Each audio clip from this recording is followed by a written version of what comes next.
Hello, everyone, and welcome back to the History of Africa podcast. I'm your host, Andy. Well, we've done it. We've reached the end of the Aksumite period.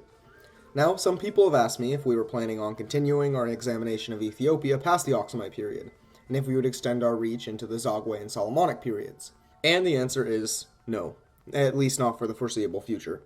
While the Horn of Africa is, personally, my favorite area of the continent to study, this is the History of Africa podcast, not the History of the Horn of Africa podcast. So moving on is in order if the rest of the continent is to receive any sort of attention.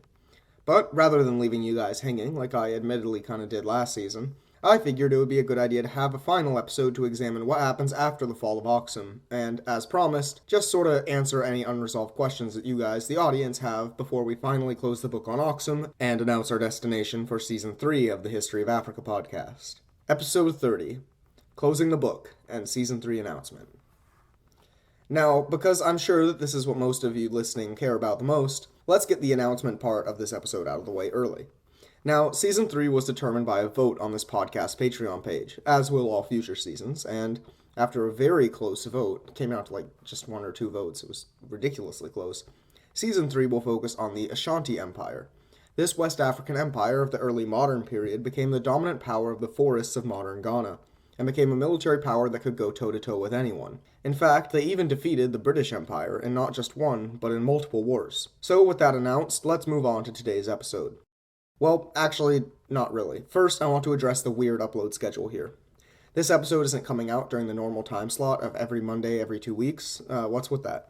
Well, frankly, this episode's kind of a weird one. It's a lot shorter than the normal episodes, and it doesn't really follow the normal format. It's a lot like podcastier, you know? So I figured that instead of setting back the schedule, I'd just upload this one ahead of time and get it over with, and then upload the first episode of Season 3 of this upcoming Monday. And yeah, I realize this kind of interferes with the Q&A schedule I laid out, so if you had a question that you were planning on asking and it didn't make it on time for this episode, I'll do my best to answer it in a blog post when the Season 3 pilot comes out. Okay, now, let's begin for real. So, before we get to listener questions, let's just recap everything that happened at the end of this season. The Empire of Aksum, weakened from centuries of internal strife, plague, and out-competition by emerging rivals in trade, was in a permanent state of gradual decline until really the late 9th century. The frontiers of the empire gradually receded, while state functions became gradually more and more dominated by the nobility and especially by the church. However, at the very end of the 9th century, Negus Degnajan, in a last hurrah of Aksumite power, reorganized the state through ingenious political maneuvering, re-established royal power, and began to recapture lost Aksumite territories, and even sometimes expanded Aksumite frontiers further than they had ever been before. However, this intense period of expansion attracted the attention and concern of Aksum's neighbors. Eventually, after Degnajan died, a dispute involving his sons and the church further weakened the Aksumite state, allowing a coalition of Aksum's neighboring peoples to invade and conquer the kingdom under the banner of Gudit, a disgraced member of the Aksumite royal family. And after a period of ravaging and devastating warfare throughout the Aksumite realm, Gudit put an end to the empire by systemically killing off, or, depending on who you believe, killing off almost all of the Aksumite royal lineage. The empire was officially dead. So, in the last episode, we briefly touched on what happened after Gudit's reign ended. Many of Aksum's neighbors expanded into the abandoned frontier territories of the empire, while the inner core of the empire fell into the hands of the Zagwe dynasty. The Zagwe, depending on who you believe, either were descended from the Aksumite general who fought to defend the empire against Gudit, or were a later descendant of Gudit's lineage themselves. The Zagwe dynasty is one of the most poorly understood parts of Ethiopian history, to the point that even the century when it started is up for debate. It was a Christian empire which based its capital in the city of Lalibela, and was the dynasty most famous for the construction of the beautiful monolithic churches found in Lalibela today. Pictures posted on the blog, of course, they're truly a sight to behold.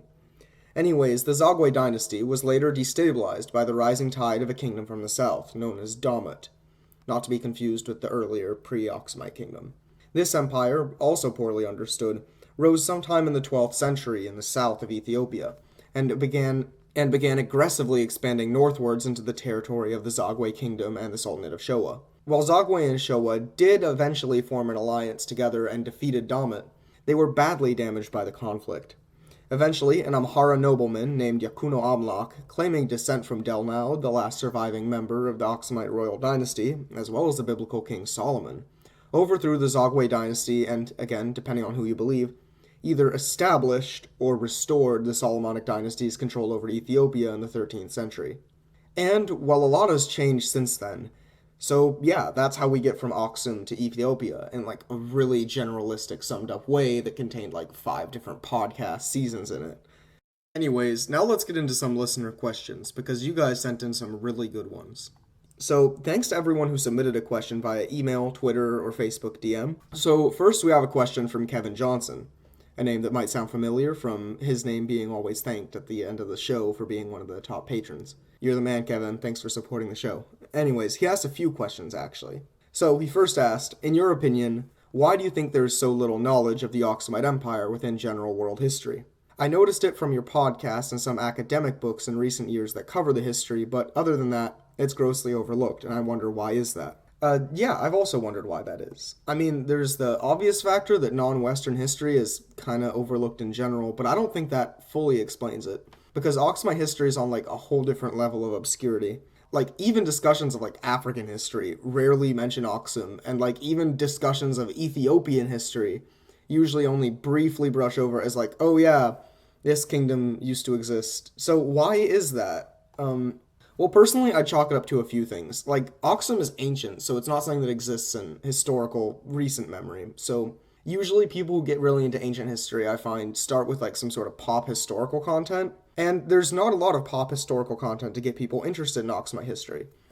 And while their historical accuracy isn't usually all there, movies like Gladiator, The Last Samurai, or Braveheart, or other historical films often generate the initial interest for people to look further into the history that the movie is based on. And of course, same goes for TV shows like Magnificent Century or Last Kingdom and like video games and stuff like that. And while Aksum hasn't really ever had anything like that, recently there was this anime of all things called The Journey. I tweeted about it. It looks pretty sick, if not exactly historically accurate. And that came out and it focuses on the story of the Year of the Elephant and features Abraha as an antagonist.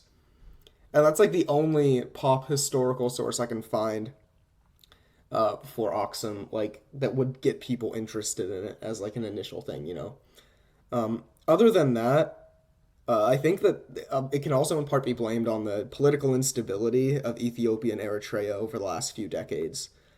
So because of that political instability, you can't really send in like large archaeological teams, right? And you can't really excavate.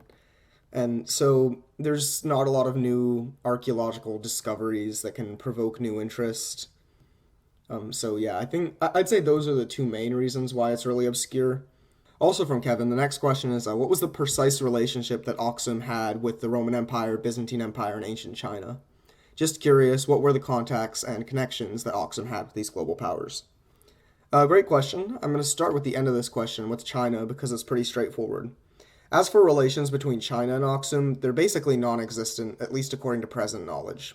There's some evidence of indirect trade between the two societies, like there's some evidence of like silk passing through East Africa at a time when it wasn't really available anywhere else other than China. But there are no records of direct contact between China and Aksum. The closest we'll really get to that is that there's a Chinese biography of the Prophet Muhammad, which mentions in passing an Aksumite king by the name of Saifu. And Saifu, this figure's like really puzzled historians, but however, most historians seem to agree that Saifu is just another name for Arma or Ella Amidas, and the biography doesn't provide many details about him that we didn't already know. Rome, however, is a completely different story. There's tons of contact between the two. Throughout the season, we've seen Rome and Aksum interact in numerous ways. Obviously, the two states enjoyed commercial ties for about as long as Aksumite hegemony over East Africa, with much of the Roman incense and ivory demand being satisfied by Aksumite merchants. And, of course, the two states, after the conversion of Aksum to Christianity and after the later conversion of Rome to Christianity, they really enjoyed close religious ties. Of course, this sort of ties into your next question, but many of the most important religious figures in Ethiopian Christianity, including Frumentius and the Nine Saints, came out of the Roman Empire. And the opposite's kind of true as well. I didn't mention it on the show, but there was this man named Moses the Black, or sometimes called Abba Moses the Ethiopian, who was this really important figure in 4th century Roman Egypt. He was like a former criminal from somewhere in Africa. Most people speculate Aksum, but I've also heard Nubia or like southern Egypt, but Aksum is the most distinct possibility from what I've heard. And he embraced Christianity and turned away from his life of crime and became a really famous saint. He's most famous for his advocacy of nonviolence and running Christian colonies in the western Egyptian desert, which is, interesting because, this was a region that was pretty late to catch up to Christianity because it's so isolated. So he did a lot of work in establishing Christian tradition in the Egyptian desert at the time. The two states also had something of a military alliance during the 5th and 6th centuries. If you remember back to the show, the Roman Emperor Justin sent ships to support the Aksumite invasion of Himyar, while Abraha raided Persian territories to support a Roman war against Sassanid Persia. However, ultimately, Aksumite interaction with Rome essentially ended with Rome's loss of Egypt to the Islamic Caliphate in the 7th century, which, geographically severed any sort of connection that they could have had and made any cultivation of an alliance from there kind of inconvenient. Finally, he asks, so Ethiopia was the 3rd or 4th state in history to adopt Christianity. Are there any revered Christian saints that come from Ethiopia? Well, usually I hear people say that it was the 1st or 2nd, usually most people assume that Armenia happened like a little bit before it, but yeah, I usually hear people say that Ethiopia was the 2nd country to convert. But yes, there are tons of revered saints that come from Ethiopia, and a few have even briefly come up on the show. Of course, there's Ezana, Saizana, and Caleb, each of whom were sainted after their deaths. Saint Yared was a priest in 6th century Aksumite church who was famous for writing and standardizing the Ethiopian church's hymns. There's also Tekle Hayamano, the Ethiopian church historian who served as our main historical source for the last episodes of the show. He's really famous for founding several important monasteries and was later sainted. In later periods, there's just a ton of them. It starts to get to the point where I couldn't even begin trying to cover them all.